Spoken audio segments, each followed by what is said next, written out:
Madeni tunayo. Unajiita mtoto wa mjini, udugu wangu, unakopa, baada ya hapo unamwachia msamini, halafu unajiita wa mjini. Wewe mjini mwizi. Kama mtoto wa kike unalala mahali pazuri mjini, assalamu alaikum.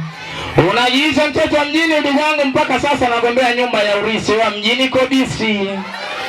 Unajiita mtoto wa mjini, udugu wangu, mpaka sasa unagombea nyumba ya urithi. Wewe mjini mwadawa.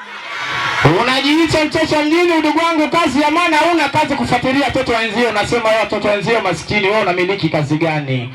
Mgeukie jirani yako muulize, udugu wangu, mimi nauza sambusa, je, wewe unafanya biashara gani? Mgeukie jirani yako mwambie, udugu wangu, mimi nauza karanga, je, wewe unauza nini? Naomba niwasalimu wanawake wajasiriamali mjini, assalamu alaikum. Naomba niwasalimu wanawake na ngai wapambanaji mjini, assalamu alaikum. This